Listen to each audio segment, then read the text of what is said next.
We are also joined by Juan Carlos Dávila, who has covered the resistance promesa for years, but now has a new documentary about the local fishing industry in the Puerto Rican island of Vieques, where for more than 60 years, the U.S. Navy used much of the island as a bombing range, exploding by one estimate as much as 3 million pounds of ordnances containing napalm, depleted uranium, lead, and other toxic chemicals. Public protests led to the closure of the base in 2003.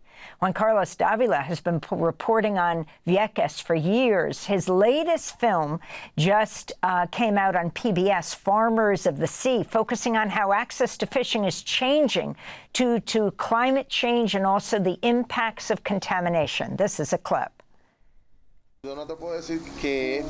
I cannot tell you that lobster fishing is bad, but compared to previous years, the decline has been significant. There are many reasons why this is happening, right? The reality of the matter is that this changes every year. The reefs aren't like they used to be. There are reefs where you find no marine life, no sponges. There are many fishes that you used to catch before that you rarely find now. Like what happened with the conch? You almost don't find trunkfish.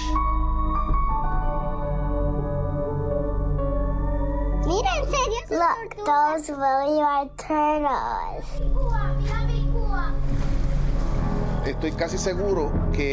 I am almost certain that the issue of global warming and pollution has caused fishing to be farther away from the coast. And this is accelerating a lot. We need to find a way to at least decelerate this as much as we can. Part of Farmers of the Sea. Juan Carlos Dávila, congratulations on this beautiful portrait of both the fisher people and climate change. Talk about why you made this film. Well, the reason I really made this film is because when we address the topic of food insecurity in climate change, or how climate change is going to produce food insecurity, we tend to look a lot at what is happening in the land. But there's so many people in the world, especially coastal communities, island, that depend on the food that comes from the sea for their livelihood, to develop their economies, to bring food to the table to their children. And for example, if you look at Puerto Rico, the reefs in Puerto Rico, they are facing an alarming amount of bleaching, and it's really destroying the ocean wildlife, which eventually is having an effect, a direct effect on the food that we can get from the sea. And like the fishermen in Vieques say, and other fishermen in Puerto Rico,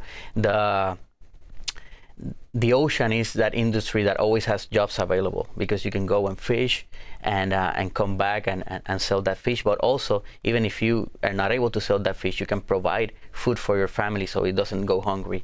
So this just shows one of those the food insecurity in the ocean is also another layer of complication in climate change, and it just shows, how the Caribbean has another complication when we are thinking about how we are